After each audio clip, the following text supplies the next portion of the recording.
presume that's probably true. I'm sure there are people at the Pentagon, when they're doing their tabletops, who believe the bunker bombs would do the job. And I believe there are people at the Pentagon who believe, nah, I don't think, Colonel, that'll do it. I really think, sir, that we would probably have to drop a tactical bomb. I'm sure that discussion is occurring. Does that mean that the president is about to drop a tactical bomb in Iran, and that there will be boots on the ground in Iran following that? There's no evidence of that now. It might occur, but there's zero evidence of that, King. Zero. I agree, and I never suggested that. I was speaking to Dominic's assertion when he was talking about the fact that there won't be boots on the ground. There won't be boots on the ground, and I'm saying that perhaps not only are there going to be boots on the ground, but this is really war we're talking about. We know that it's war. We know that it's war. We know that it's war. That's all I war. was saying. And feel me when I say this, Gary. I have a 21-year-old son who I raised as a single parent who is on the spectrum. Put yourself in my shoes. He's not in the military, but just the anxiety. Like I look at the United States, and again, like I was alive during 9/11. I went to college with people who were in Iraq. I saw them come back and how they were, and how they felt about their time in the service, and the injuries and things they had to deal with, the ones that did make it back. And yeah, I think that a lot of people who are also in the MAGA movement had those same experiences. Okay, and so do I. But I saw the Twin Towers fall, and I was on the air live reporting them as they fell. So I had my share of trauma as well, and anxiety, especially following that. And I'm right next to a prime target. U.S. Naval Weapons Station, Earl, is where I live, right next door. So it's a prime potential target. So, of course, I understand anxiety. We all have our own experiences. They're all different. But I'm sure everybody here who was alive on 9/11 carries anxiety with them. There's no question about that. But that does not mean that there are going to be boots on the ground. Look at the military movement into the region right now. It's air and sea support. Hold on, well, let me finish it. It's air and sea support. Do we see ground troops being sent in? Do we see amphibious landing craft being sent in? No. And by the way, I heard a great interview with someone who was, I think in the Biden administration, who said that there was a crisis involving Iran, and they moved a carrier group just offshore, with no intention of attacking Iran, but with the intention of sending a signal to Tehran that we could. It was a show of force to tell Tehran, back off.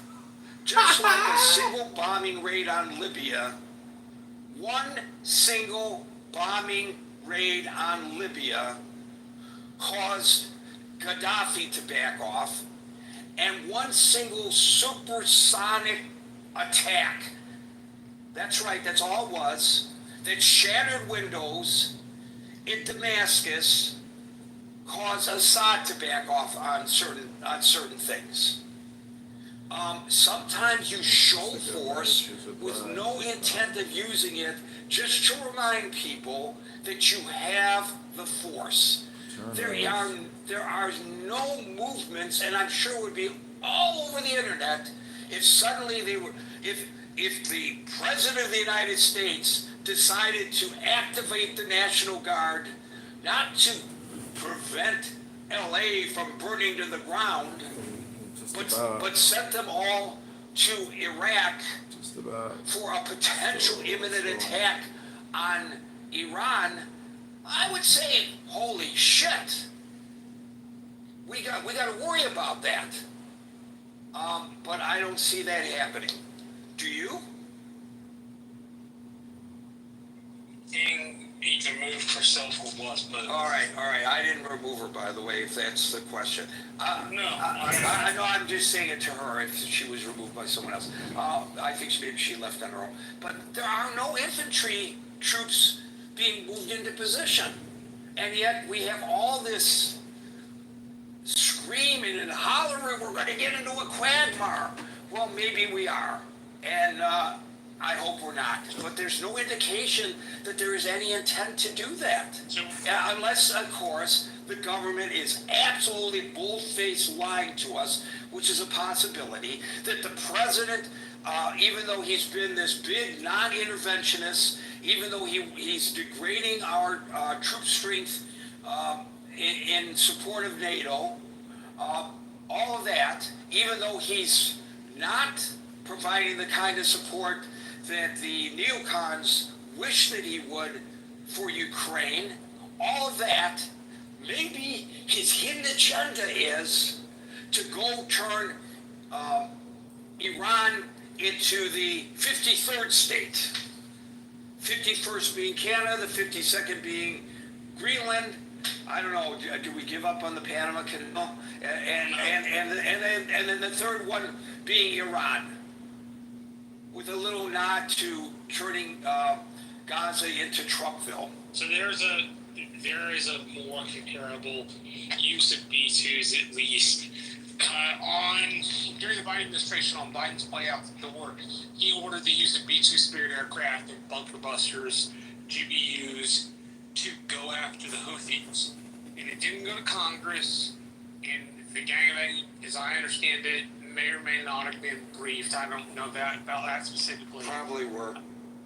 They were? Okay, good. I said probably. Probably.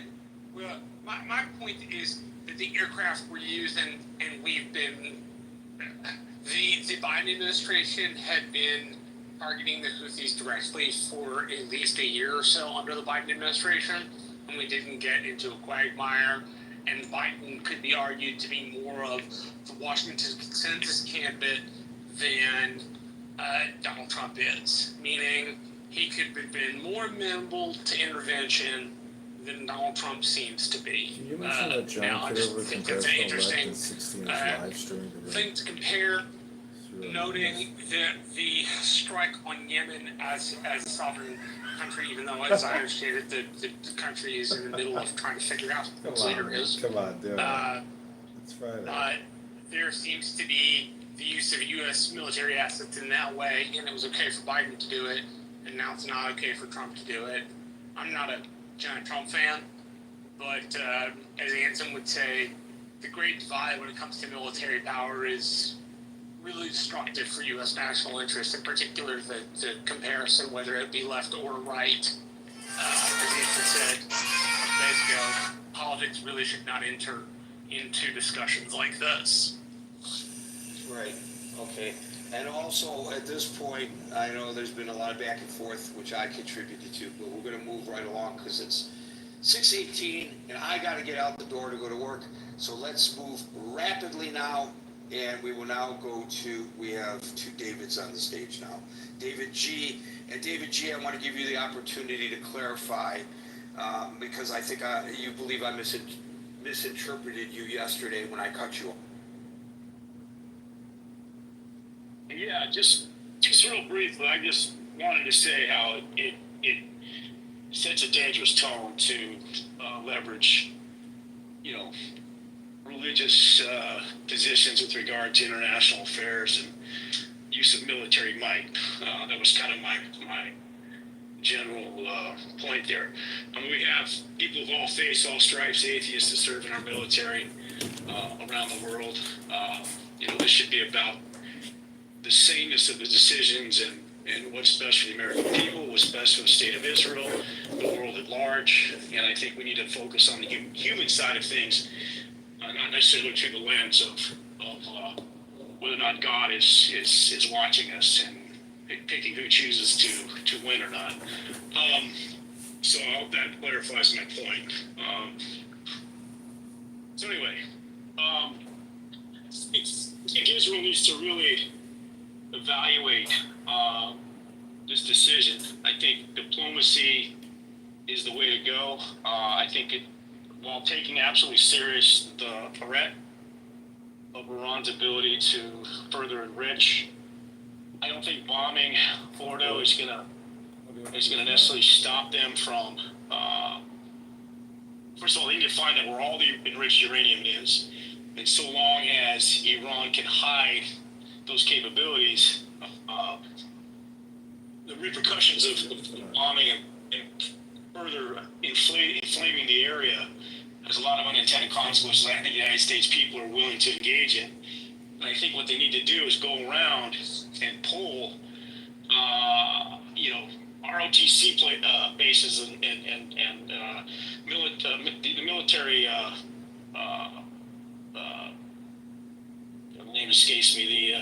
And start asking the people in the military, are you willing to go to war over there? And I know you mentioned, Gary, that this may not involve boots on the ground, but let's just say Iran attempts to inflame with asymmetrical warfare.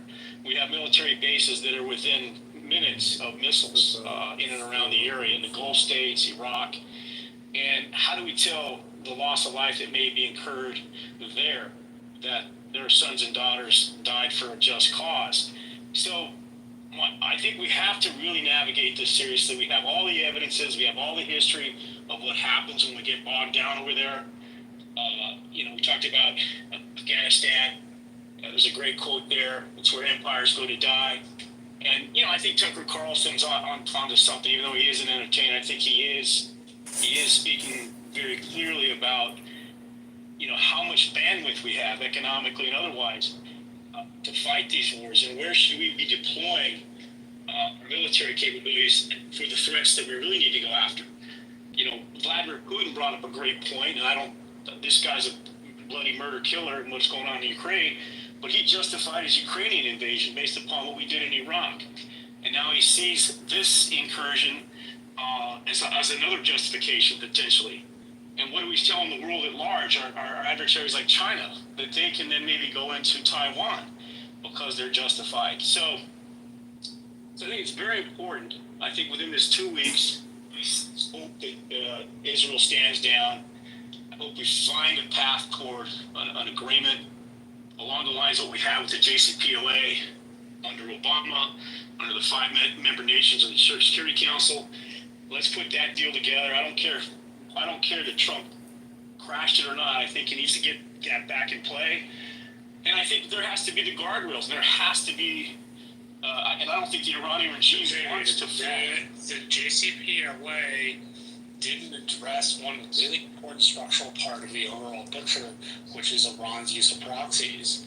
It intentionally left that out, yes, because they couldn't get agreement.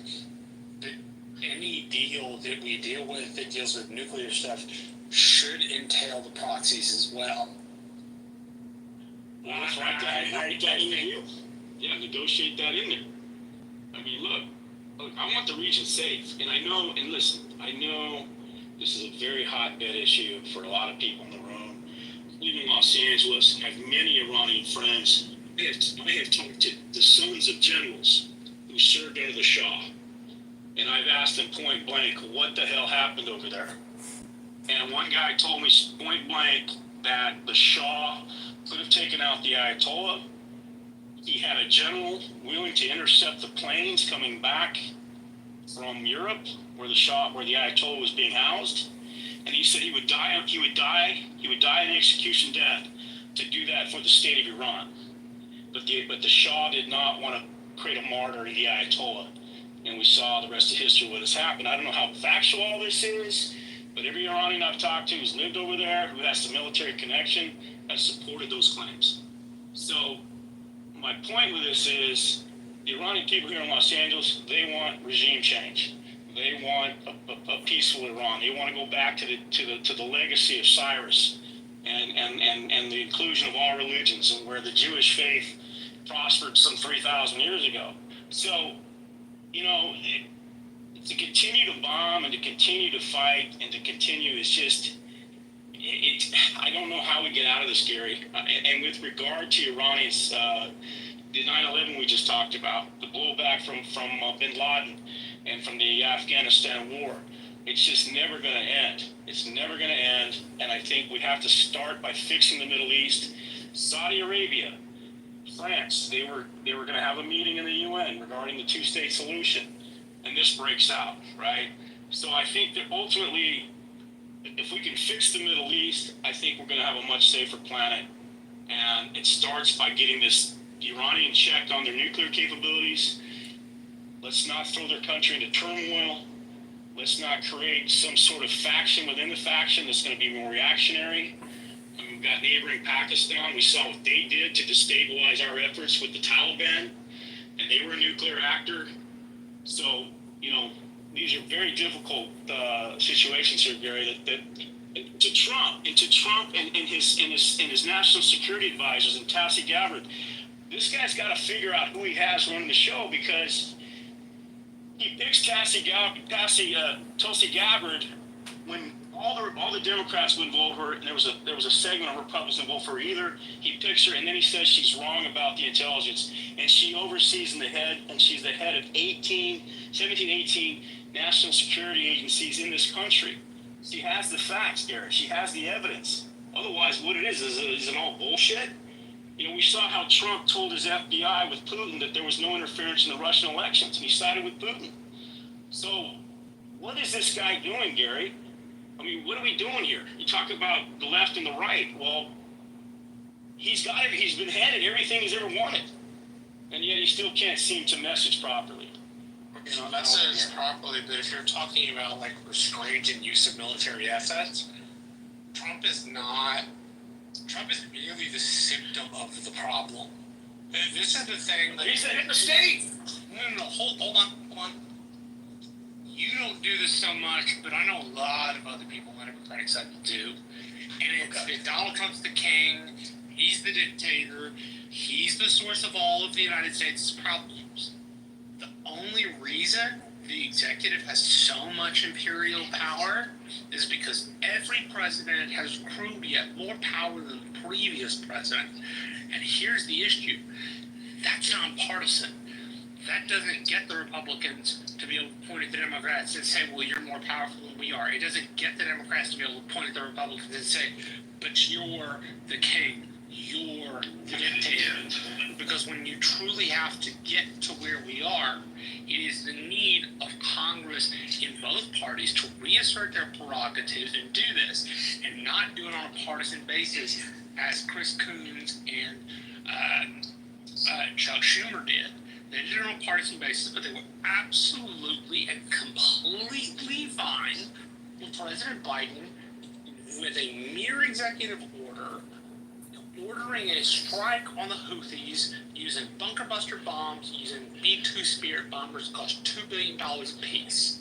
And he didn't see any need to go to Congress. And here's the problem. Whichever party is in power, for political reasons, points the thumb back to the other party. And it doesn't do any good, because the truth is the executive simply gets more powerful. If the criticism was the executive is too powerful, we need to take his rights down. We need to take the power of the presidency down a notch. I would be with that. When the Democrats had all the levers of power, they didn't see any need to shrink down any of the powers of the executive, thus giving Trump a platform and a precedent to claim his use of modern executive authority. Yeah, but we're talking. Okay, Yeah. we gotta move on. Yeah, I know. Because it's 29 after the hour. And the other folks on the stage would appreciate it if we move on. No way. Sounds good, Gary. All right. Okay, Michaela.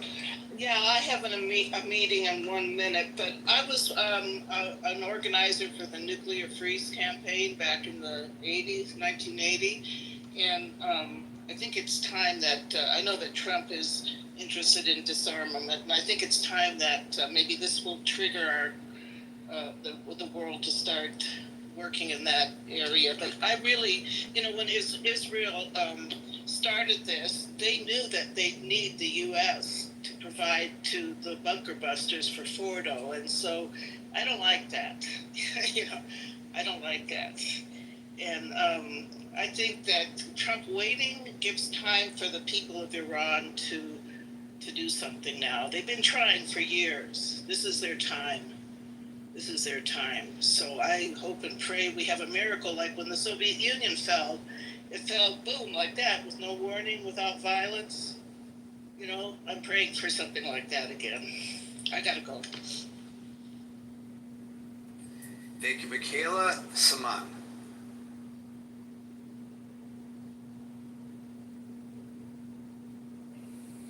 Saman. Anson. To the question of the room, no, Israel should not stand down by any stretch of the imagination. They should keep maximum pressure campaign until this thing runs its course. The MAGA rift over Iran, okay. There are people that on the right that don't want for the United States to be involved in any way, particularly dropping bunker buster bombs. That's a legitimate. If they want to make an argument in that case, that's fine. We have a process in this country. We used to have a process in this country to get these issues, work them hard, reach a decision, make a decision, and move forward. I could use the process during the Cuban Missile Crisis and leading up to the Cuban Missile Crisis as an example. Is that process working well within the White House today? No, I don't think it is. Primarily because people are undercutting themselves within the administration. You've got armed camps, so to speak. People like Bannon. Bannon's not in there, but he's still feeding the fire. You've got people like that trying to undercut each other within the administration. You want to see how that worked? Read two books. Read H.R. McMaster's book, which I referenced a couple of days ago, and I'm reading Jared Kushner's book now about the infighting and how all that worked during the first Trump term. We also need, as I said yesterday, we need to get Congress involved in this in an advisory capacity at least. I made the point that I would seriously consider asking Congress to actually vote on the use of specifically the bunker busters, yes or no, up or down vote, should the United States do it or not. But at least we ought to have, and there are people on the left that I will listen to, the two senators from Virginia, in particular Warner and Kaine. They're making reasonable pronouncements in the public.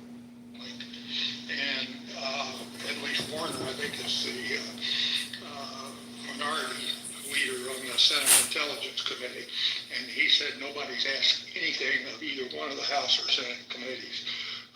That's wrong. They should be involved in it. They should be having secret testimony right now, and they should be weighing into this argument. Finally, with people like King, and even with David, the only way to have a discussion is about a 6-hour dinner party with no booze, or with one glass of wine each one there. Have a 6-hour dinner party and try to find some common ground somewhere that we can agree and build on that rather than this armed camp of the Great Divide. And we hear that all the time in this room. But I would also suggest that whatever the president decides to do, that somehow we say, okay, if that's what you've decided you want to do, and you've gotten all this advice, then for the duration of that effort, doing whatever we're going to do, the country will let politics stop at the water's edge, and we will do it as a united country. That will be impossible, but that's the way it ought to work. Thank you. Thank you, Anson. And with regard to Congress, they could demand hearings, but they have not. They have hearings on who knew about Biden's mental degradation, and I don't know why. Of course, it's something worth talking about, but hearings? But we don't have hearings on this. It's, it seems that they're fiddling while Rome is burning. Yeah. Well, the reason we can't have hearings is because the Republicans control both houses, and they can't demand a hearing without the leadership's consent. Right, and they don't want to embarrass the president by holding him accountable. I don't know. Kind of weird. I know there are a lot of people that want to add their voices. We're going to give Daniel the last opportunity and then shut down the room. But please click on the link above if you want to continue the conversation in the main chat on the Facebook Messenger chat site. Daniel, it's all yours. I'm back from exile, the Critical Thinking Forum. I'm so glad to be back. Exile? Yeah, I've been here for like ages, like months. Oh, self-imposed exile. My shift interfered. But, yeah, I think that it's very easy to see, at least in my mind, if everything goes wrong, that a boots-on-the-ground situation would occur in Iran. That requires everything to go wrong. If we do the bunker bombs, right, blow up the nuclear sites, is the Ayatollah really going to say, oh, fuck it, like, they bombed our nuclear sites, time to just, like, not do anything back at all? Well, then what's going to happen? More than likely, they're going to shoot missiles back at us, right? And it's a matter of whether they're going to target U.S. military bases. I don't think Iran's that stupid to do that. They could be, though. If that occurs, then it's a further escalation. Now we are bombing bases in Iran that are shooting missiles. From there, it also depends on how strong the Ayatollah is. If the Ayatollah is still to keep power, we might have to go in there to take out the Ayatollah, or if it descends into civil war. That is a very real possibility. Those guys who like the Ayatollah, they're not going to go away. Those loyalists will still be there. You have Kurds. The Kurds are going to say, oh, it's destabilized. Now's our chance to try to make a country.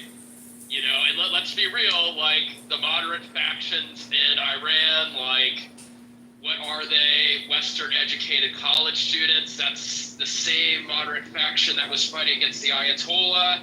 And I don't want to bet on, college students versus the base that the Ayatollah could potentially have in rural communities. They're just better fighters. That could descend into civil war. And the reason why I think U.S. troops would have to be put into that scenario, which I think is a, decently likely scenario, is what the fuck are we going to do about all the oil that Iran produces? Remember, when Syria was going on, we had to put our troops in Syria, did we not? To keep that oil pumping. Well, guess who produces a hell of a lot more oil than that? Iran. And if Iran gets destabilized and it's a long-term civil war conflict, we probably will have to get involved to make sure that oil gets pumping. That's all I got to say. I hope it doesn't happen. I hope cooler heads prevail. I hope somehow, the bunker bombs work magic and the Ayatollah says, yeah, we're not going to really retaliate all that much about this. But I'm skeptical of that. That's all I got. Just point out that Israel's been very strategic and deliberate about the targets, and they have not hit the oil reserves in Iran. So they're not trying to destabilize things in that manner. They're trying to prevent Iran from getting the nuclear bomb. But but you admit too that Israel has also been trying to foment dissent within Iran. Am I mistaken by that? Because I don't know why you use the term admit. It's nothing that I have to admit to. It's a fact. It's a fact.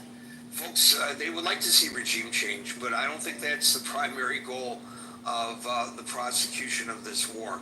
Folks, we're here Monday through Friday from 5 p.m. to 6 p.m. New York time, so till 5 p.m. New York time on Monday. For the next edition of the Critical Thinking Forum, everybody be safe, be well, have a great, and if you're on the East Coast, cool, not just the East Coast, right? It's extending triple digits into the Midwest, and it already is in the Southwest. So just try to stay cool, and peace out.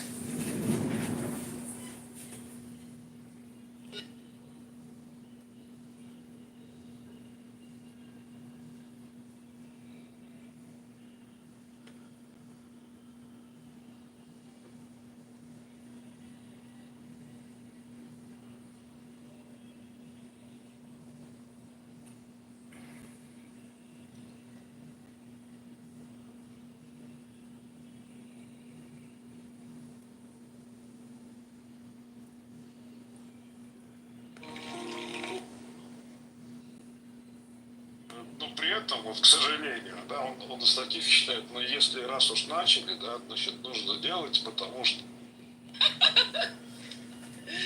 I'm gonna keep the little scoring board on my thing, so when you guys act up, and talk about I'm conservative, I'm gonna kick you out your conservative butt. All right, I'm closing down. Click the link, click the link, click the link. I'm closing down the room. We're going over to... Hey everybody, long time no see. Hi Sue, hi everybody. Long time no see. Hi everybody. Hey everybody. I left, you know me, come upstairs. I left, Levon, G. Y'all come upstairs, because I'm driving. I ain't got time to cater to y'all tonight. Come on upstairs. Join the party. We got lots to talk about. Got a lot to talk about. Y'all gotta catch me up. I'm like, we got a lot to talk about. I've been out of the loop for 3 days, so y'all gonna have to tell me what the hell is going on. Well, I'm one of the liberal. I'm in the liberal. I know it can't. Is that Trent talking? Oh, it's a left. Okay, It's close. Prince. This is Prince. Close. Okay, so what I'm getting ready to do is start pinging. Y'all listen to Jodeci. Ping your friends in, because I'm going to tell if you didn't do it. I can tell who hasn't pinged their friends in. Ping, ping, ping. And then we're going to let Trent and the left give us breaking news. So come on up, Brian. Brian's on the phone down there. Y'all give Brian a... He's on stage. Yeah, he's here. I've modded my friend Kevin, a fellow New Yorker. All New Yorkers will be modded. Appreciate you. I'm just trying to piss them off. Okay, you guys, invite your friends in, please. It's going to be a long night. I don't even know what's going on with P. Diddy. I don't know what's going on with Fat Joe. I don't know what's going on with Fat Trump. I don't know what's going on with nobody. None of the fat boys I'm aware of what's happening. I'm pinging. Now, I'm actually on the freeway, so I pulled over, and I'm just going to ping while I'm over here.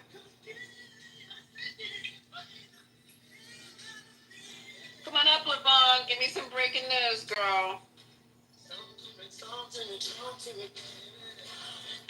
Yeah, come and talk to me. Perfect song. Can I talk to you? Come and talk to me. Bring your friends and everybody. Welcome to the 420.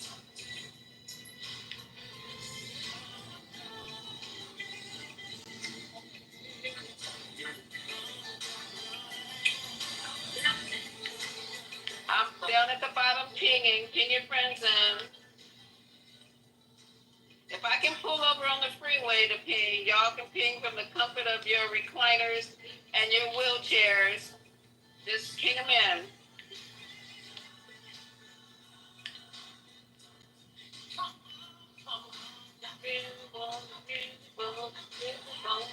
Okay, my system is overloaded now. All right, that's enough.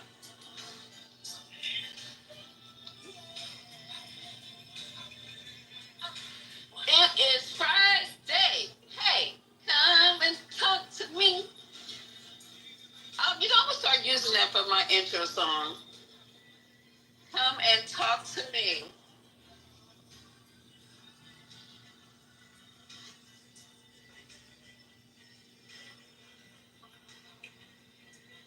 Alright, so I'll remix it for you. Oh, would you? You're the best. You're the best. It's almost over. Ping your friends in. I'm giving you guys plenty of time to ping your friends. I mean, has anybody ever received their mixtape from Royal? What are we doing here, Royal? I never got it. Damn, did she just casually slide him under the bus like that? Well, I never got a request for any mixtapes. Never got a request. I mean, I guess I can put one together. Really? I've heard you offer that plenty of times before. Nobody. What did I do? I Race with Harlem on stage. What did I do? Did I brush my teeth? Am I naked? What's going on here? Hey, yo, Lisa, I've been checking you out. Hey, you represent us very well, Lisa. You represent Happy Rose very well. I've never seen nobody come in your room and disrespect foundational Black Americans because they know what time you want. I love you, Lisa. You the best. I told you to leave those Harlem people alone, but you don't listen. Look at the energy they come in here with. I don't live above 74th Street anymore, Harlem, but yes, you're here. That was beautiful, Lisa. Thank you, Harlem. Well, she was deep, and I appreciate her room, and I appreciate everybody. Lisa, just wave at them from 74th, okay? Just wave at them. Just wave. That's Happy it. hour at New York City is 5 to 7 o'clock at the restaurant in Manhattan. Okay. I didn't even know the train went past 74th. I'm sorry. No, you just gotta get off at 74th and just wave at them from far. And say, how you doing on that side? Yeah, that's it. Hey, Lisa, come to me before I come to you kind of thing, right? Yeah, that's nice. The room is being recorded. It sure is. That means I need to take center stage. Oh, cause I'm being recorded. Okay. No, somebody else is recording the room. It's not not Clubhouse. Yes. Click on the link. Okay, so can you? Sue put the link in the chat to the YouTube. I went and listened, and it is being recorded. Oh, Lord. Are you serious? Yes. Again? Yes, It's been going on all day? Yes. Are y'all gonna report it so we can take their channel down, or? Well, I just caught wind of this. I just was able to save the channel and get it back out here. So let's do what we need to do to get it reported. Hold on, let me send this shit to my other phone. What's wrong with these people? I guess they love to hear our voice. So maybe we have good content. What is it? I mean, this guy's got the same setup that Adrian Dittman had. I don't know what's going on, but I'm glad to know we're being recorded. All right, so Say hello to the YouTube family, guys. Real quick. I just wanted to ask Lisa this question. Hi. I want to ask Lisa this question. Lisa, Yes, sir. do you think that immigration affects foundational Black Americans in a negative way? Oh, wait. I'm in a Just say A. I'm in a bad area, girl. Say A. Hold on. A. Say A, Lisa. Wait, I couldn't hear the question because I was going across this bridge. What happened now? Do you think that immigration affects?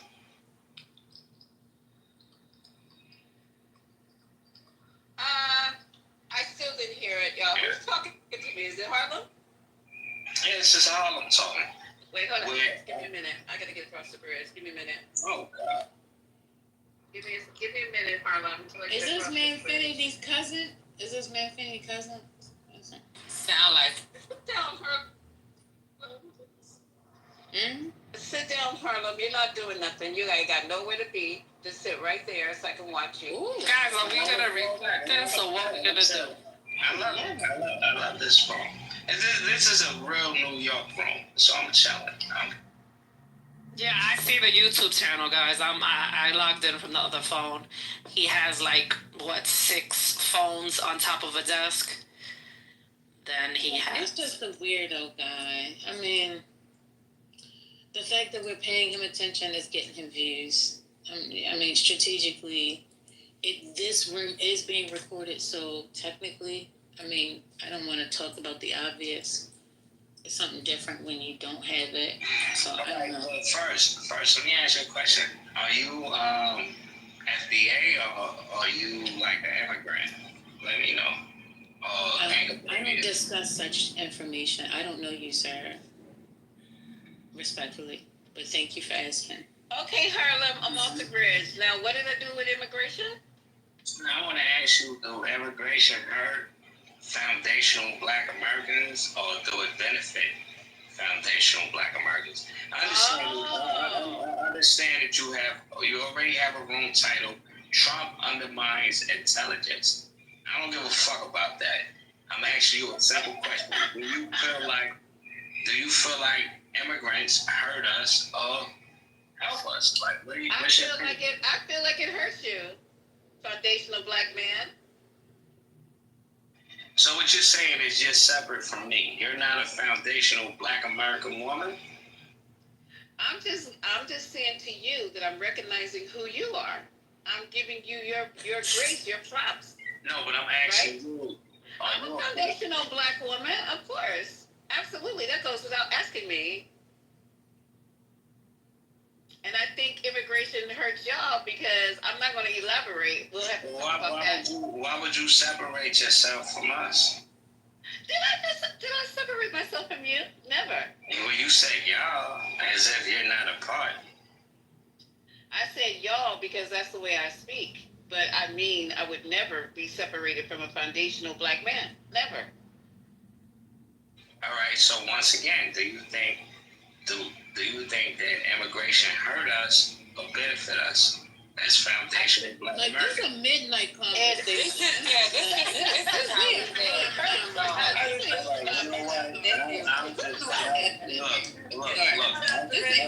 This ain't it. No, Well, the person that said, don't twist it. what it sounds like is the people that's saying that this ain't it. I think y'all are immigrants. I don't know. Okay. So what's next? I think y'all might be feeling some type of way. Those guys from Harlem, y'all listen. Doesn't necessarily mean it's. I think y'all might be feeling some type of way because I'm not pro-immigrant. I would never be pro-immigrant. Always FBA first. Are you pro-reading books? Is this Ish? What is going on? No, Ish at least reads a little bit. This dude don't. No. What is FBA? PA? What's that stand for? Foundational Black Americans. Foundational Black Americans. The people that actually built this country, that fought for your forefathers to come over here on the inner tube. Yeah, it was us that made that happen. It was us that made that happen. Talking about Immigrants help build. This is a midnight because this is getting ignorant for real. Immigrants help build. What did you help build? Oh my God! Not only did immigrants help build, right now, a lot of the building that's currently happening is being done by immigrants. You do realize that, right? What building are you? Construction, like literally construction, like neighborhoods. Right, and all these constructions that you're building, these buildings are being they have to redo them over because your work was very shoddy. That's not true. Y'all letting this man have this conversation. Harlem. They have a building code that they have to adhere to in California. Yeah, and those buildings. They don't rebuild them as they live. Hold on, let him respond to you. I'll respond to you, bro. Look, they have a building code that they have to adhere to here in California. As they're building it out, the inspectors come, and they either say this is up to code, you can proceed, or it's not. You have to stop and redo that over. They're not redoing whole homes over. You don't know what the fuck you're talking about. You don't sound like a Mexican, so I don't see you building much of anything.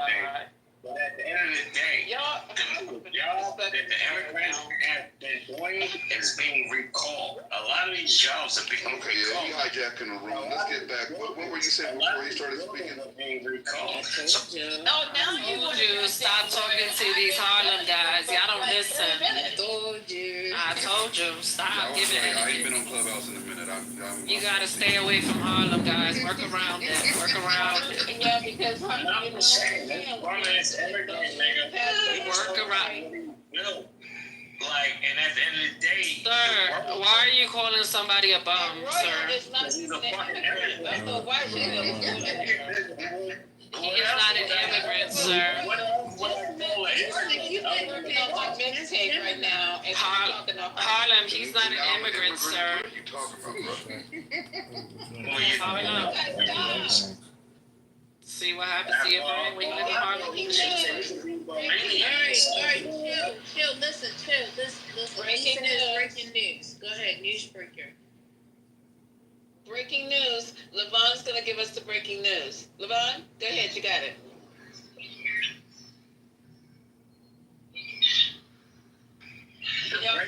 This is the breaking news. Trump was. Oh, here we go. Okay, you're gonna have to see when he's ready to be. Levon, you have to go out and come back, sweetheart, because you're off mic and I can't hear a word you're saying, because I know you got some good shit for me. Also, Gemini, hey babe, it's been a long time no see. Can you hear me? Hey. Yes. You can hear me now? Yes, you can. Sorry, I'm in the gym on Bluetooth. Sister, my coworker. All right. All nurses are modded, and all people from New York are modded as long as they live down below 125. Okay, go ahead. Are you set for the breaking news? Yes, ma'am.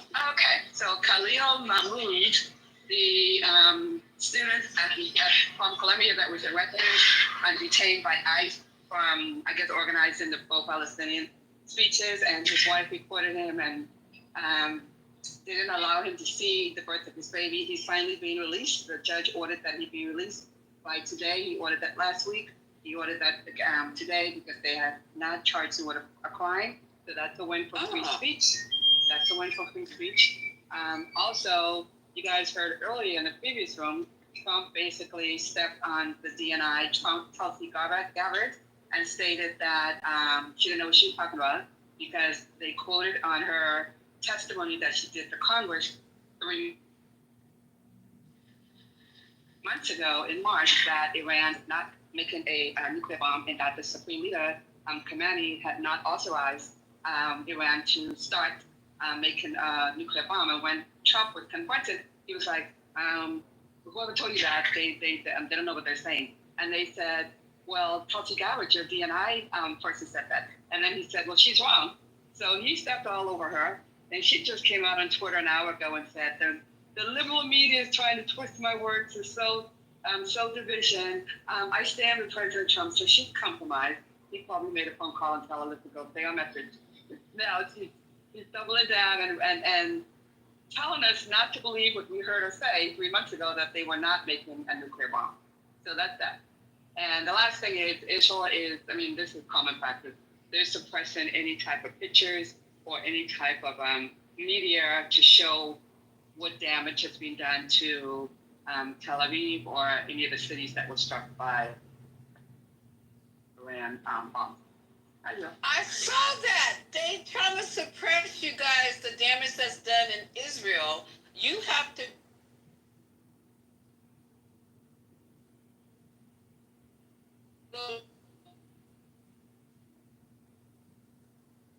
Is she in the Matrix? There. Yeah. Sounds like. Yeah, sounds like she's in. Okay, so you have to what? About Israel, you have to what? Oh, they're suppressing, I guess this is probably true of wartime. They're suppressing any media information showing pictures or videos of damage in Israel, and also they passed a law in Israel making it a crime for citizens to post on social media or YouTube or anything broadcasting any damage that's going on in Israel as a result of the bombs from Iran. There's like a blackout.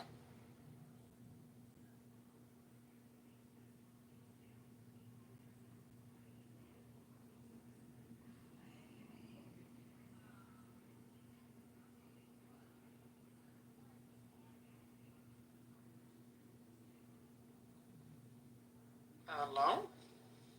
I think they should just get burner phones, buy them to buy it in cash, and then start posting like crazy. Isn't there less? You gotta prove it. If you don't got my account, you gotta prove it.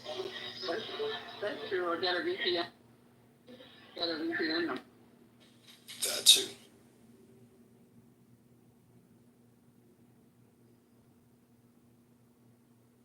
I'm in the matrix. Y'all gonna have to talk till I get up.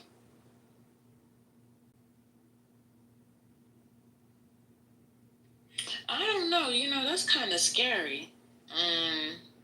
That they're not reporting the truth.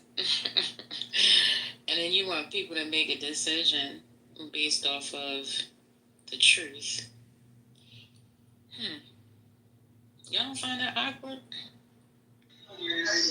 So I love alternative media, like what you guys are doing here. It's actually normal. I hate to tell y'all that. So when you're at war, when certain sites and stuff like that is being hit, they're supposed to completely cut off all internet access. And the reason why they do that is that way the enemy doesn't get location if they were successful, all that. So it's actually normal. I agree, Patty, but they also passed a law making it a crime to citizens post. I don't know if you found that It part kind of is. It kind of is because you're giving information to the enemy. So like when we're in an area that's a war zone area and something happens, like somebody dies or something strategic or something gets hit, that's and they completely cut the internet off. Because, and if you release that information to someone or you like somehow get around it and contact somebody in the U.S. and be like, yo, this happened, you can go to prison. But you can compromise. So I don't know why. I mean, I understand maybe because it sounds really bad. And most countries, Iran did it. Israel, they do it in most countries when they're fighting while they're.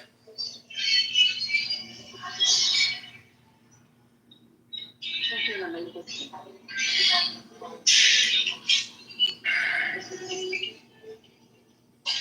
is that noise? I think it was LeBron. Let me know that. I'm not sure. But it's actually normal, y'all. Yeah, to that point, but we do see what's going over in Iran, right? Like, I've been able to see videos and what's going on over there. Yeah, because they got journalists that's embedded in some of these places, right? We've seen journalists in Ukraine. That's dangerous, then. I mean, that's their job, right, to report what's happening on the ground. Right, but they can't do it in Israel, is what you're saying? I don't know if there are journalists doing it. I mean, there probably is a journalist doing it in Israel. There was journalists last time.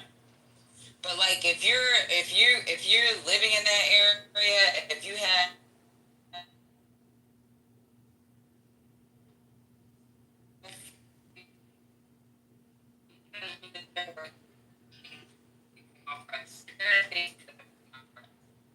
When something happens, everything goes black. It can go black up to 24 hours, 48 hours. It depends on if they got contact families. It can go black. It goes black. And guess what? That's on fucking vehicles or journalists on the base. I don't know why they get special privilege, but I just know we can't. Like, if you're a U.S. citizen, you can't. If you're a Iraqi citizen, they can't. They just cut everything off. It just happens. That's gotta be scary. Oh man, what? what did they cut off? Power? Because I just got in here. What did they cut off? No, just the internet access. I'm not scared. When they do that, you don't want internet. Okay. So the reason why I think it's a good idea when it's us, right, is because, like, say for example, like we had incoming or something, and let's say it destroyed a building and X amount of soldiers got killed. You don't want it somebody to call back and be like, hey, no, we want to make sure that casualty, what the casualty count is, who the casualties are, what was destroyed in the building before it gets back. Like, you want accurate information. You want accuracy. So you don't, they completely cut access to the internet, period. Access to internets, you won't be able to use, like, some people will sneak their T-Mobile phones and shit like that. That shit gets cut off. They block everything. And is that for security reasons inside the base, but that folks outside of your area, is their internet still running, or do they just cut the internet? They block everything. They block everything. Because they don't want it broadcast, right? They don't want people in high-rise buildings. Okay, that is why. That makes sense. Right. They don't want the accurate information put out. Yeah. And then what information should be, what intel should not be put out to the public. They don't want that out. Like, it's just a thing. I don't blame y'all. I mean, because people can be in a high-rise and, you know, and videoing, who knows, or whatever, you know, so you just, I don't blame y'all for that, but the people when the stuff is blacked out, which that reminds me of something different, billions of passwords, so I guess if you have Google or whatever, you might want to also change your passwords and all that tonight. Some researchers found a massive database. If you do the math, that's enough passwords, 2 per person. That's several billion passwords. There's 7.8 billion people on the planet. You do that times 2, that's 14 billion. Estimated that has been found. So let me ask this then, right? Can I just throw this out real quick, because I keep going into the matrix. President Trump tore into the U.S. intelligence community on Friday for having been, quote, wrong about how close Iran was to acquiring a nuclear weapon months ago, telling reporters that he now believes Tehran has a tremendous amount, in caps and quotes, enriched uranium that could build a bomb in just a few weeks. You see how this is, you guys got to know this is some bullshit going on here. It went to Netanyahu talking about he didn't know, to years, till tomorrow. Now President Trump is talking about tremendous, and this is a setup. Something is going on here. Trump made the assessment after breaking from Director of National Intelligence, Tulsi, about her testimony. You guys talked about that. And then, quote, what intelligence do you have? Is this somebody asking him? What intelligence do you have that Iran is building a weapon? Your intelligence community said they have no evidence they are at that point, the reporter asked. Trump on the tarmac outside of Bedminster, New Jersey. I guess he's going to go golfing. Then he responds by saying, then my intelligence is wrong. What president gets up in front of the fucking world and tells everybody that his intelligence is wrong? And then he asked the reporter, who said that? Like he didn't know. He probably didn't know. And then the reporter said it was Gabby, and then he goes, well, she's wrong, like you guys said. So that's the end of the article, but can y'all... Where's Trent and all these apologists for this president? He's up here telling the world that his intelligence is wrong. Where's he at? Hi, Lisa. It's Dr. Responsible. Oh, Lord. Okay, go ahead, y'all. Y'all handle that. I said what I was going to say. Now, let's see what you say, Mr. I was just saying hello. You know, I do worry that maybe El Capitan, the great Orange Hope, might be being influenced by that liar Benjamin Netanyahu. And I do worry about that. But the swamp is still fully operational. So I'm not going to totally argue with you guys on this one, because I have my worries too about who's in Donald Trump's ear. You know, and what kind of hat they wear.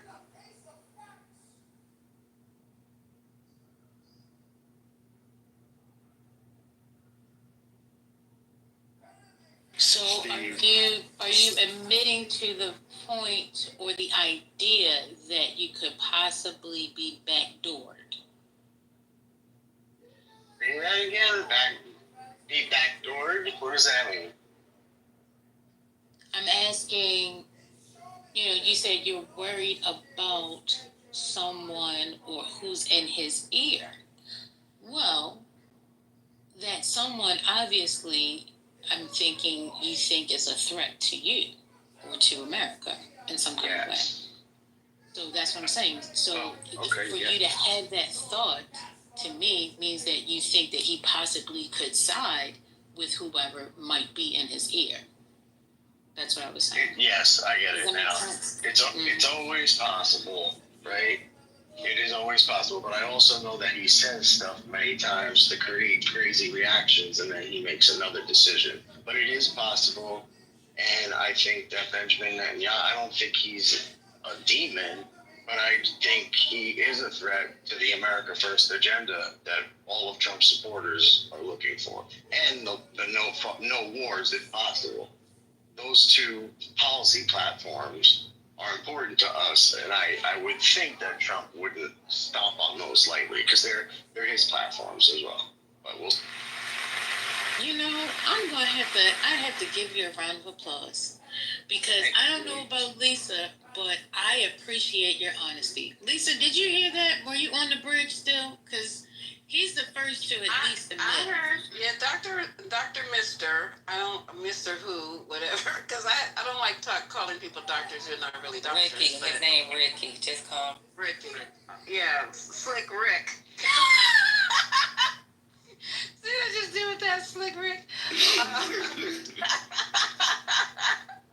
I make my own. Maybe there's some other MAGAs that disagree with him. Oh, well, you can ping in all your MAGA friends because it's going to be that kind of night. But this is a disaster. Do you think, Ricky, this is a disaster what's going on? And something is being kept away from the people of this country. Because it don't make sense, Ricky. Can you explain it to us what's really going on?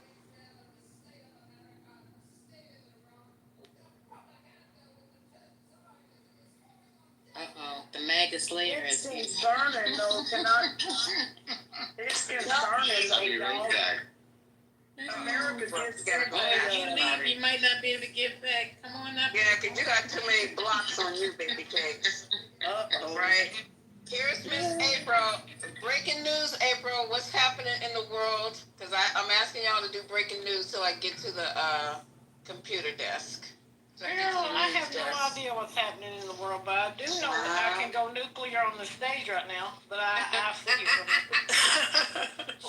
We got enough reactors on the stage already. Yeah. We got enough people from Harlem on stage. Is responsible here of any use to you, Lisa? Is he protected? Well, he just got finished.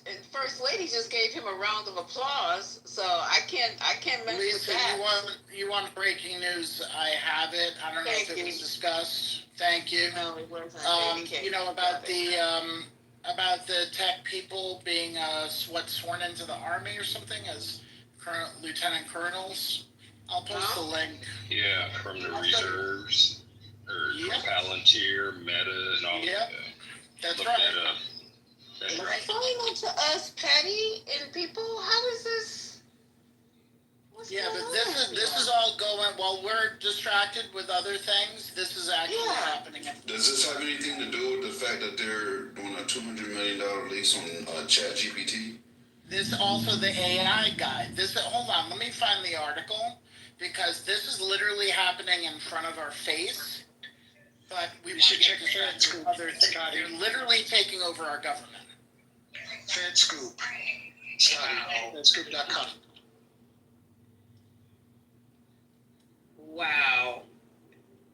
I don't even know how to, I don't even know how to respond to this. This is like my brain is trying to figure this all out. And this is some wild shit. Y'all, tech people, army people, military people, y'all got anything to say? There's only 4 of them, and they're executives. So what they're supposed to be doing, so they do that with certain. they're supposed to be helping with our advancement as far as our national database. So, I don't know. Yo, I don't know what's going on anymore. I feel like I'm looking at It you was guys. 4 people. It was only 4 people, and they're not even active duty. They're in the, I think they're in the reserves, IR. So. Yeah, that's what I read this morning or afternoon, but it gives me a raised eyebrow, and it goes to what Scotty was saying. It's like distractions over here, and so we're gonna do some crap over here. And on the surface, in my opinion, it doesn't, doesn't appear harmful, but like, dude, these cats are supposed advisors, Army reservists, and they're CEOs or excuse me, not CEO, but CTO of the some of our big tech giants. Okay, all right. Yeah, but they still got to get a clearance. So the ones that got it, obviously they got a clearance. They're supposed to be advising when it comes to modernization. It's only 4 of them, and it's a detachment. So they're not getting it's like a weekend thing, once a month and 2 weeks out of the year. But the thing is, they can get called up at any time, so they can get called up from their own regular job. And they have to go or they'll go to jail. Okay, I guess. I wouldn't have did it if I was the executive. I wouldn't have done it. They could still advise and get paid for it. And when they get paid more, as like yeah, they get paid more. Just advising from the outside. Makes you say, because they should know that. They're old enough to know better. So something else. Maybe they just want affiliation. Okay. Make me want to go, any other breaking? Okay, so what's going on in besides that? Trump, Israel, we talked about that. I know there's nothing going on in Gaza. Anybody got any news on that? No? Just still starving to death? Yeah, they still starving to death. Even though, some people you can't prove it to them. Did you guys talk about the Majid Farahani? He said that the U.S. can end Iran conflict with one call if he tells Israel to stop its strikes on Iran. No, expand that. I'm not Well, there's supposed to be today nuclear talks in Europe, right? And Trump said it would be very hard to ask Israel to end its strikes.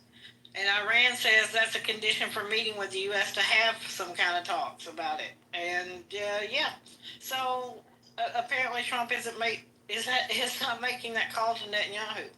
He's saying it's hard for Israel to hold off. So I think he just wants to join in the fracas. I don't think he wants to solve anything. But then again, maybe he's playing games with all of us to get his peace prize, to make it look like it's so horrible and drastic and he can't do anything about it. And then finally he pulls it out. So. Yeah, I couldn't believe he claimed that he was pre-claiming the peace prize. But he's also, the Biden camp is saying that Trump is running the scene behind the shadows. Wait, so Trump is telling Netanyahu what to do?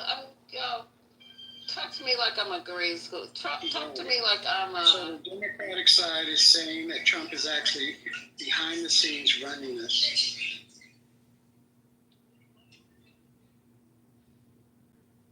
Anybody believe that? I mean, who knows anymore? But, there was somebody in here that said that, we're going to be mad, but Trump sounded in his press conference really stable, and he sounded like an independent. So I'd like to read you a quote from that press conference, and you tell me if that lines up with what was said in the room. Here's the quote. "They should give me the Nobel Prize for Rwanda. And if you look, the Congo. or you could say Serbia, Kosovo. You could say a lot of them. The big one is India and Pakistan, and I should have gotten a Nobel Prize 4 or 5 times. So there you go. I heard that bullshit, and Trent's the one who came in here. This is what I don't understand. This is what I don't understand, y'all. He came and he said it could be the but he was talking about, yeah, Trump gave this. I want to play it. I'm like about 10 minutes or 15 minutes away from my computer, but I would like to replay that. If somebody can do it without me getting to home, like right now, if somebody can do that, that would be great. And you guys could hear the nonsense. And I'm not trying to be disrespectful to Trent or whatever, but that type of irritated me because he presents himself as presents himself, yeah, that's the only word coming, as an intelligent man, and then he comes in here and says something like that, and we listen to it, and it sounds like what Scotty just read. Well, Pakistan did nominate him. We really eroded our trust, you know. Not to say we had a lot of trust, but definitely whatever trust that was left was totally wiped out. No, but this goes in line with what I've been saying over and over again. He's great at being able to making news. When it comes into the analysis, before any of us can understand what was even bringing and what was said, be able to determine the veracity of it, he gives his analysis, which is completely, almost always on to poison our minds, give us the info, poison our minds, and then leaves. Because we are arguing with his analysis. It happens every time. But all right, your mic is breaking up. Is this mic breaking up for you? Yeah, that's what I thought it was me, because I'm over here by the water. Ain't nobody said nothing. Nah, I was thinking that he was passing by Harlem, so I think That's a good one. I found the video, I think. I'll go ahead and play it real quick. Thank you, because I'm about 10 minutes now.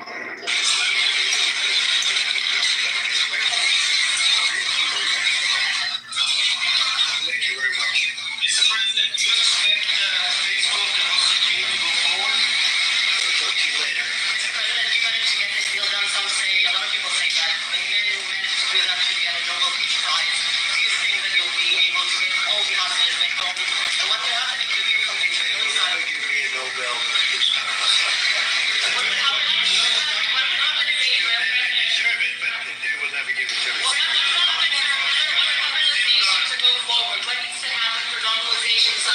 What do you see? And we're dealing with a lot of people, and we have steps to go yet, as you know. And maybe those steps go forward, and maybe they don't. And we're dealing with a very complex group of people, situation and people. But we have the right man, we have the right leader of Israel. He's done a great job, and we've been friends for a long time. We do a great job also. And I think we have a combination that's very unbeatable, actually.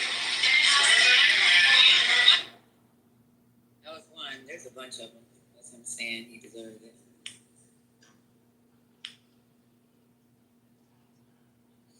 There's one from a month ago, one from 4 months ago, one from 2 months ago.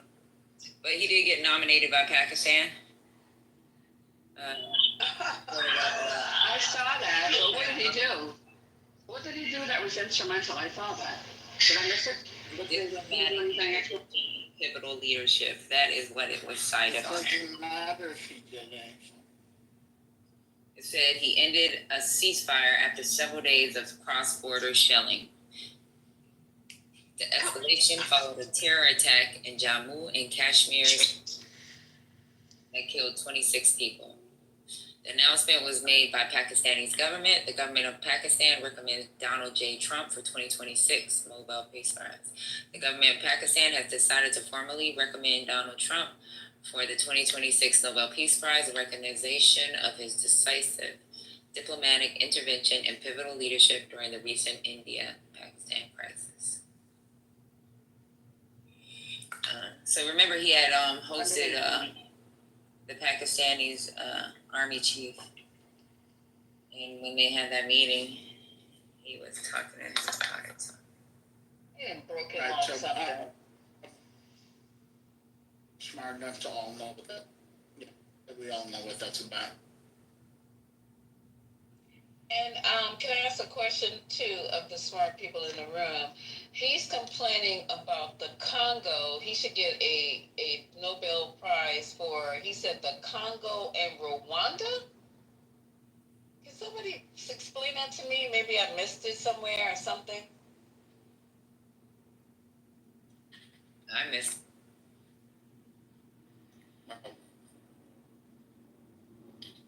I don't know. Maybe somebody conference and thought it was incredible.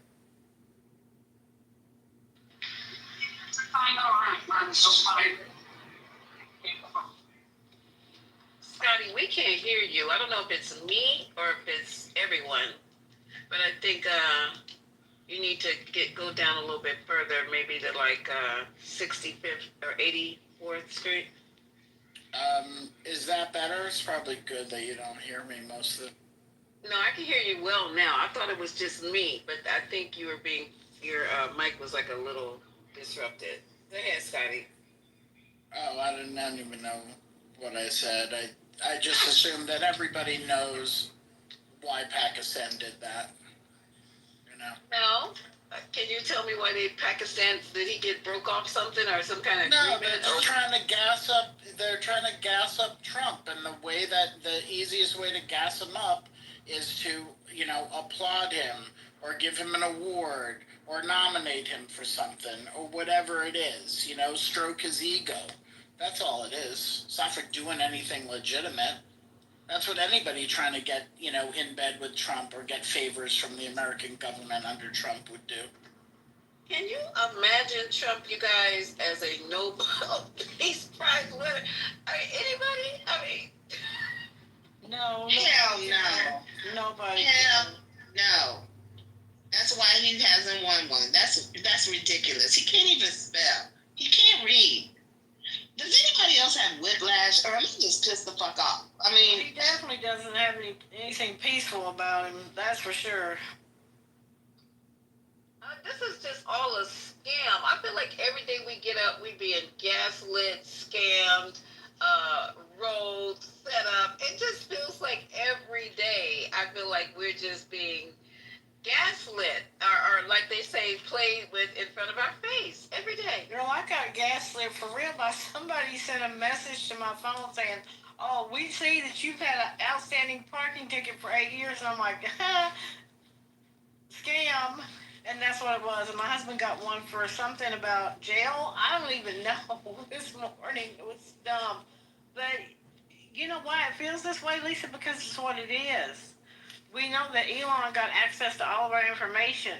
We know that those people are burrowing into everything that the federal government had their hands in, and we're all being scammed by this. Everything, it's like you say, we don't know.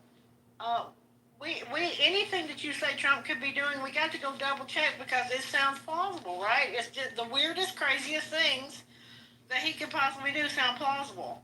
That's what we live. That's the world we live in now. And people are saying, "Oh, you got to follow the law." Well, since when? When do we need to follow the law? We have a felon in the White House. Why are people telling us, "Oh, they committed a crime. They got it"? Huh? What? I don't get it. I'll never get it. We're supposed to continue to act and behave as though everything is okay and everything's on the up and up, but we don't really know what's going on behind the scenes. I don't trust Bibi Netanyahu. I don't trust Trump. And put the two of them together, and the world's upside down. That's all I got to say. That part, April. I'm sorry, Lisa. No, you go ahead, because I'm just thinking out loud. Go ahead. I'm just so frustrated with everything that's going on. Every day it's like 10, 20 different things. It's just insane. And did you guys talk about, I wasn't in here last night, did you guys talk about the fact that he put those flagpoles up and they were 88 feet high, and what 88 stands for? No, I didn't know anything about flagpole. 88 excuse me, 8, the letter in the alphabet, the 8th letter of the alphabet is H. 88 stands for Heil Hitler. He put 2 88-foot freaking flagpoles in front of the White House with the 88 symbol. This shit, do you guys realize that we are already 42% into all of the things that they wanted to do for Project 2025. Yeah. No, I didn't. This shit is happening. It's happening. And they're playing in our face. He came back from the G7 and put up 2 fucking 88-foot tall flagpoles. That's why he was talking so much shit about them flagpoles. Because he thinks we're stupid and don't read the freaking symbols and understand what's going on. Yeah, it stands for Heil Hitler. Y'all know, I had no idea. But the flagpoles, the reason that they had made the mainstream media, which is crazy now that you just said that, was because he tore up the rose garden. He tore up some rose bushes or some shit like that, trying to get the cement and to be able to support the poles. So that's the only thing I saw in mainstream media. And now here you come telling me 88 means how? Why we don't know this? Why is nobody talking about this? Because we're reasonable people, and we try to think that everybody is like us and has the best thoughts and prayers and concerns for everybody else that we have. We don't want to see anybody hurt. You're in medical field. Levon's in medical field. Patty serves. Haitian serves. April's in the medical field. Y'all want to make sure that people are okay. Y'all don't do little dirty shit like this. This shit is, I am so glad I'm retired, because if I had to be around all them people at work, my fucking head would have exploded by now. This is some bullshit. He also turned to the people who were going to be putting a flag. At least I think that's who was going to be doing it. Who knows anymore? There were 5 men standing behind him, and he turned around asking them if they're legal. He sure did on camera. What? He did. He sure did on camera. Let me find that. I'm going to play that. Lisa, I'm going to play it if I find it. He turned around and asked the people standing behind him if they were all legal. The guys that were putting up the flagpoles, because they didn't all look like him. Oh, shit. Yes, he did. Y'all need to explain to me about this, the I ain't gonna mention, but you sound like National Enquirer. I'm just saying. That's what I'm trying to. I didn't know. Look, First Lady, I'm doing the 88 thing. I cannot wait to get to this computer because I had no idea that. Come on, Scooby. I work with all of these MAGAs. I mean, I work with a guy who has a freaking Confederate flag tattooed to his hand. These are the people that I've been around. Anyway. No, I know. I know you hang around. Yeah, no. I'm saying, but the Enquirer is the one that is able to report these type of stories, right? Because they get it from. Well, Urban View Radio reported on it yesterday and today. No. Oh, absolutely, they did. Karen's still in Texas doing the Juneteenth thing. It was Larry Daniels Favors. Okay, all right. And an attorney. And Urban View Mornings, they talked about it also. I think Dr. Carr. Yeah. Dr. Carr, yeah. But I mean, I knew when he kept saying 88 feet tall. 88. These are the tallest. These are the biggest. They're the most beautiful. They're just 88. I think the flagpoles are 100 feet, yeah. I think Urban View might have been saying 88. Oh, okay. I've seen 2 different news sources saying 88, but I got this thing with him cut down to 33 seconds because he was out there talking for a while, and I don't want to hear him talk for no half an hour. Let me play this, Lisa. Let me see if I can get it to go. People out of here first, and we're doing that. We're taking them out by the thousands. Murderers, drug dealers, people that are mentally insane from insane asylums. What they gave to us, fellas, they gave for. Do we have anybody in here that's a member? No, I don't think so. You've known all these people for a long time. Any illegal immigrants in here? No. If they would, they'll find out. They'll be checking you. You won't believe it. Your whole life will be destroyed because of this press conference. Watch, they'll destroy these people. I didn't want to tell them that before they said that. So he's turn around and ask them if they're members of some gang. You can't hear what he's saying, like what gang it is, and how they'll be destroyed because of this press conference, how people will be trying to find out if they're illegal or not. I'm just like, shut up, Papa. Just shut up. That's what he gives me when he gets up there and starts doing that shit. Wait. It's ridiculous. Wait, so this was part of the press conference that was completely saying independent. Oh no, I don't know if it's that one. I don't know if it's that one. Oh, it's not that one. Okay. This one was outside doing the flagpole. These are the workers supposedly who were going to be putting up the flagpole. I'm saying that there's an 88 flagpole at Mar-a-Lago as well. Yeah, that's the same conference, I think. News conference. No, the new flagpoles are at the White House, and he said that they're just like the one that he has at Mar-a-Lago. Oh, okay. What happened with flagpoles today? Celebrate more. What are you talking about flagpoles? Hey, shit, I'm sorry. My dog is barking. I couldn't hear you. Say that again. I'm not. You good? No, I was saying what happened with the flagpole. What's going on? Hey, Haitian. Trump did a news conference today, and I think they're talking about where he was when he did it. Outside and no, the flagpole one was the other day. This has been a day or so ago. I don't know what he did today, but the flagpoles. I want to say it was 2 days ago, or possibly yesterday, Deborah. Hell, I don't know what day we're in. I'm saying, what do you say about the flagpole though? That's that whiplash. He was just talking about how beautiful these new flags. He put 2 flagpoles at the White House. Oh, this rapidly, they say dumb shit? No, he went on live TV to show them putting these flagpoles in, and he was talking about they're the most strongest, the most beautiful. They're really well made. The string is inside, all this stuff, and they're 88 feet tall. Yes. Well, did immigrants make the ones before that? Or something? No, he was talking about American-made flags. He didn't say they were American-made. He ain't gonna lie about that. It's like he said his phones are American-made, which is a lie.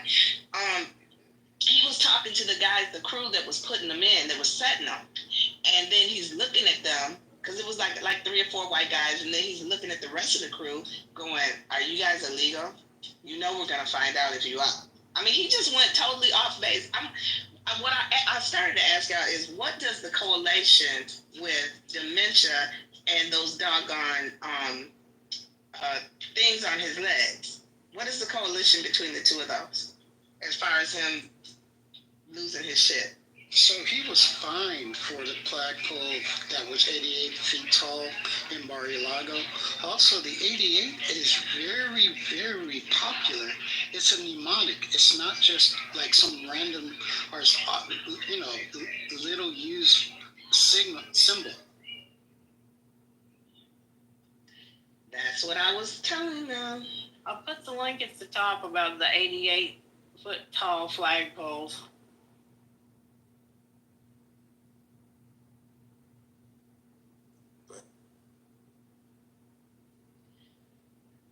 And when he was president before, he said he was going to make Juneteenth a national holiday. And then yesterday he said, we have too many national holidays. Why is today a national holiday? Why are people not working? Blah, blah, blah, blah, blah. And he never did it. But he said he was going to do it when he got elected. He never did it. So Joe Biden did it. He said we're losing billions of dollars. He didn't realize that it was against, like, he thought it was forced labor. He's a dumbass. He never said that for Columbus Day. Nope. Our President's Day, or his parade birthday. I was just about to say his birthday. Hey, How you much guys. time is this dude taking off to go golfing? So, He's always golfing. exactly. He's golfing now. He golfs I with put a picture on my Facebook page of the March on Washington, Martin Luther King's March on Washington, which had over 260,000 people, and I put the picture of the mall, okay? And then the lady that used to be my doctor came up under me and put a picture of his parade. Talking about, they said that it was 250,000 people. She was like, you can't make this shit up. It was so fucking embarrassing.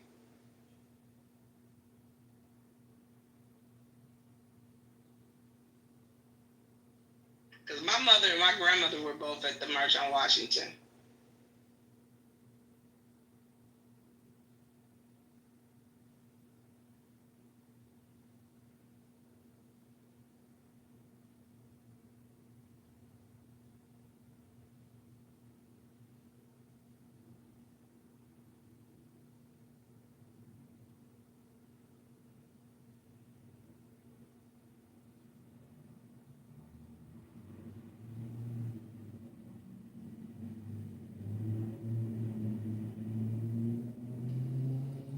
Hello?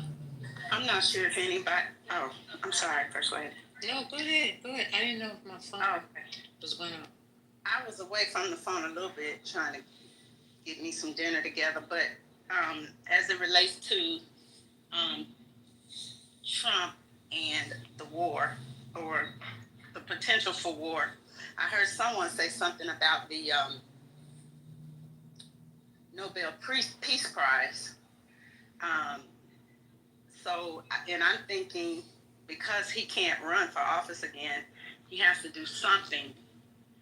And he's really trying hard to, outdo Obama. Since Obama got the Peace Prize, he needs to get it. So whatever it takes for him to get that, I think is what he's toying with as well. Trying to consider if he's going to be able to bring peace so he can get the prize. So that's kind of my thought on that. He's always trying to outdo Obama. He's undid everything that Obama did as a president to try to nullify his presidency. And at the same time, he wants to be him. And I do think that that's in the back of his mind.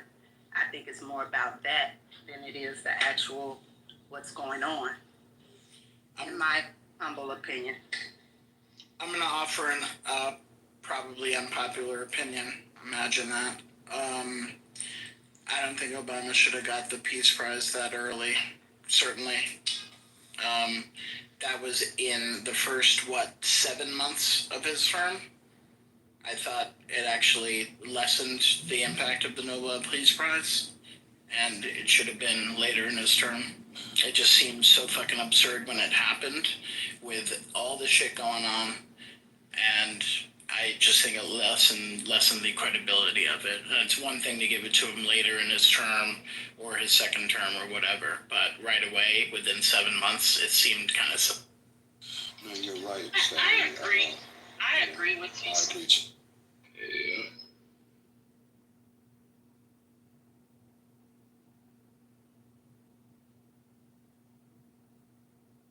All right, I'm going to have to come up with a different unpopular So opinion. I don't have a problem with y'all's opinion on that. He got it. And so that's my point. Oh, yeah, for sure. No, absolutely. Absolutely. Yeah. Hold on, I'm going to be right back with a different opinion. Yeah, and Donald Trump's never gonna get it.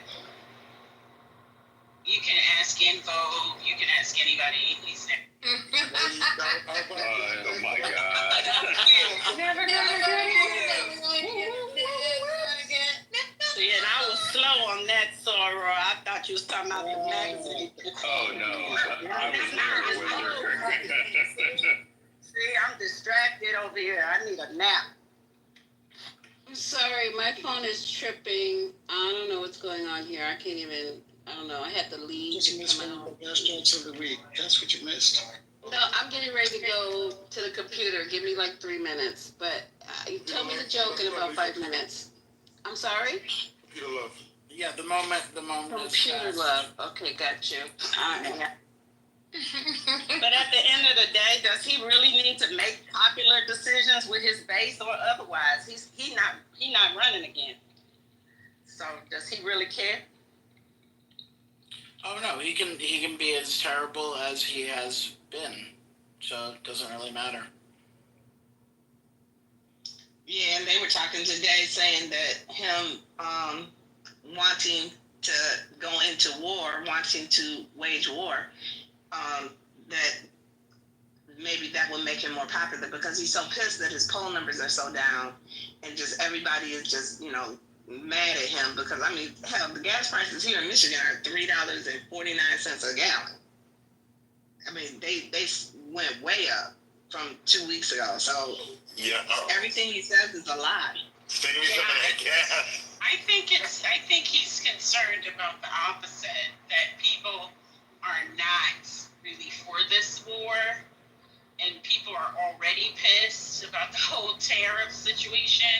And now if he adds, if the Iranians decide to clean out the strait, like not let anybody through there, and oil prices like go through the roof, that's going to exacerbate the tariffs.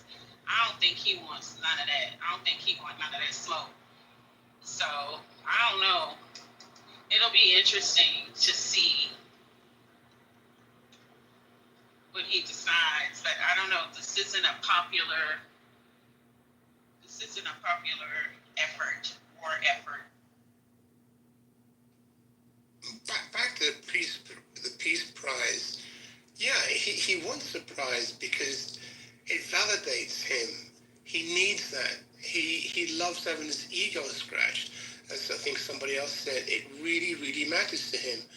And at this time, in both his terms, he's received nothing to acknowledge that he's a great man. So it does bother him. And yes, he's incredibly envious of Obama. Incredibly envious of Obama. Well, but also, as much as he wants it, his supporters, his MAGA people, really, really want it as well.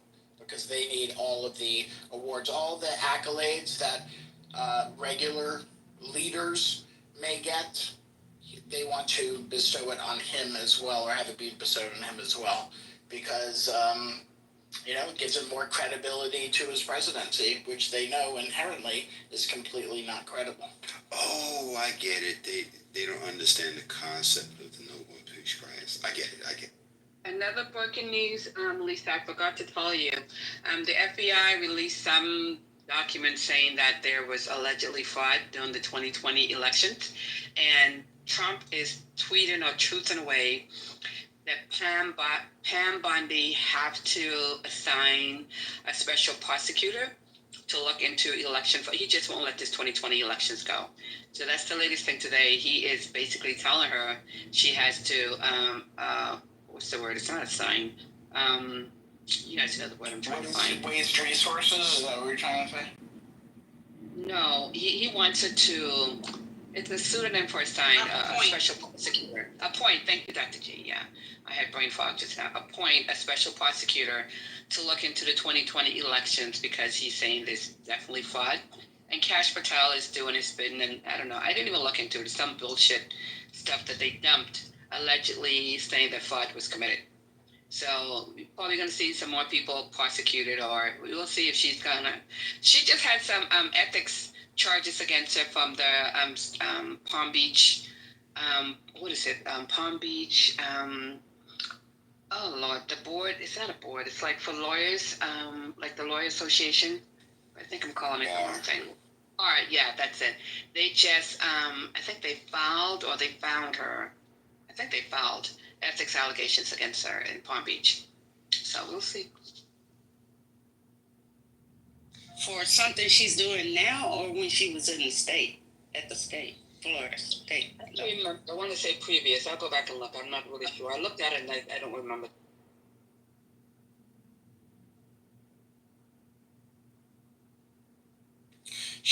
Wait. But what's the What's her evidence? position What's again? the evidence? Because they've already investigated this. Like, I'm trying to look for this article and I can't find it. Yeah, it just came up the other day. She's the attorney general. No, I'm talking about what is the evidence? Like, yeah, because they've already investigated this, so I'm just kind of confused. Oh, you're talking about Pam Bondi. Yeah, imagine Attorney General being disbarred. That shit. No, the only evidence is that the people want to investigate what was going on with the votes in Westchester County. So this is yet another distraction and take away. My bad to confuse both. Very different. Yes, they're trying to again move our eyes off that ball to put it onto something else, which has no credibility. So this checks out. She also made news today. She was on Fox saying that no more sanctuary cities. She said, give it 4 years, and then she said, nope, give it till the end of the year. There will be no more sanctuary cities. So you guys in New York and LA and whatever other cities there are, Pam Bondi said. She doesn't even know what those words mean. So that none of that doesn't even make any sense. What does that mean? Meaning that you can't quote unsanctioned and sanctuary a city. Like that doesn't make any sense. But okay, I'm going on mute. So I'm confused how the DOJ is gonna make how the DOJ is gonna like. Are they going to go to the Supreme Court and make them do something? I mean, if the citizens there voted on it, I don't live in California, the place, if the citizens voted, I don't know what the problem would be if the citizens said it was okay to be a sanctuary city. I don't see an issue there. Citizens shows. It's not illegal. That's why I'm confused. How is she going to stop it? I mean, she can't. They voted on it. I think they're just talking. Why don't people ask questions though? When they say dumb shit like this, why don't the Democrats come out and go, what the F are you talking about? It goes on and on. And nobody questions none of this. We just talk about it and we're like, okay. But people believe that they can do it, that they can stop a state from being sanctuaries, have sanctuary cities.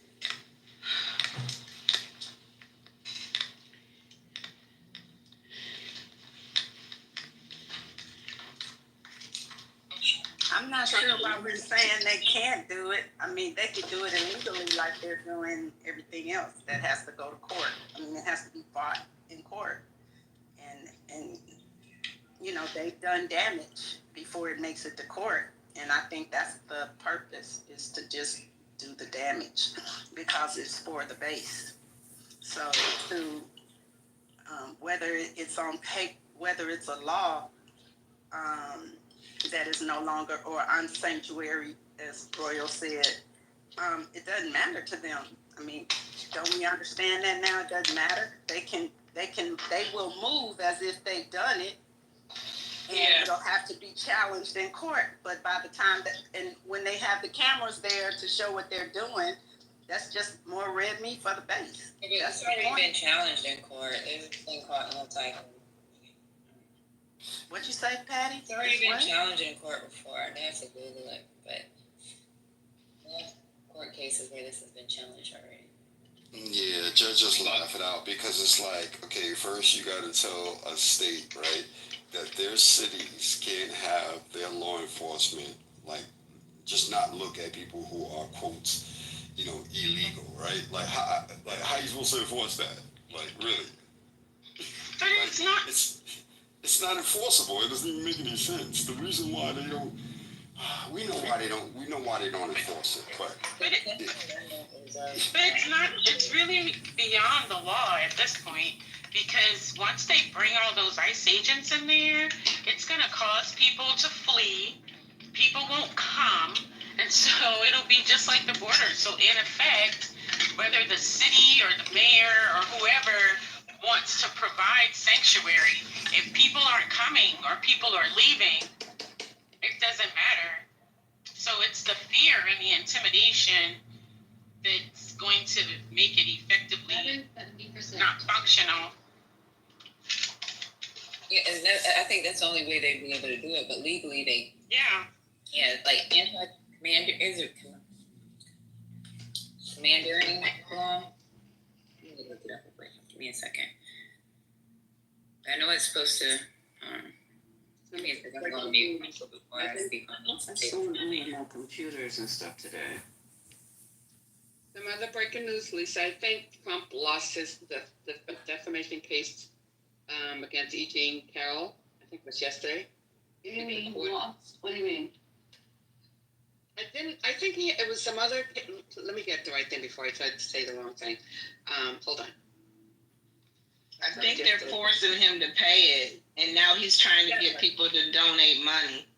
Yeah, you're talking about the $5 million case against the lady, right? Yeah, he was trying to say something about it being on his job that they should pay out. And the judge said, no, don't come under your job. He's such a cheapskate. All the friggin' millions he's making of grifting, pay the damn lady her money and shut your damn mouth. I know, this is going way too long. He's trying to wait for her to die. It's a sexual assault charge. He don't never pay nobody. Where is Moose? Moose was talking about something. If she dies, he's not going to get out of it. He still has to pay her estate. Yeah, he has to pay her estate. So. Oh well, what if he dies? The estate is going to pay her the money. I mean, okay, well then there's no way. Listen, him paying it is a sign of him admitting to the guilt. Hence why I think that he would definitely hold out until he's gone before he paid it. That's just my personal opinion. Crazy. I think he just let it pay, period. I'm trying to find you. That too. It's worth it to him politically. Yeah. Subcontractors that did the Taj Mahal, he don't pay.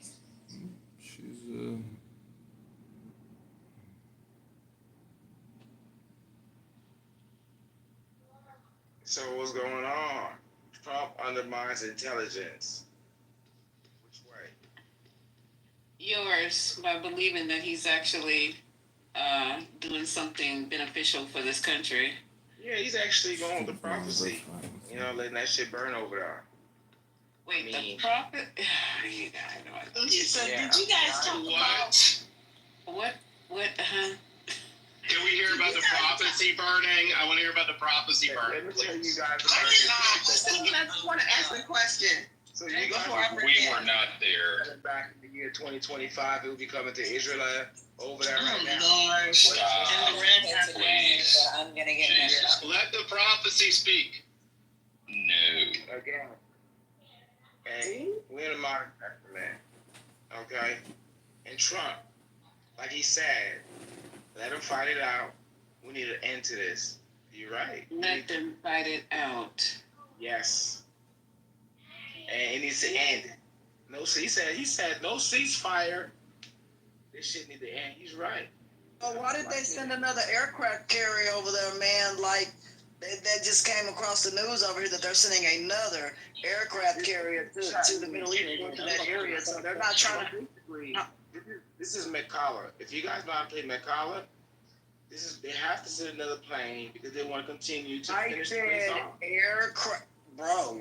Does an aircraft carrier fly? I said the people are sending an aircraft carrier over to the Middle East. That means that the vessel is on the ocean, not flying.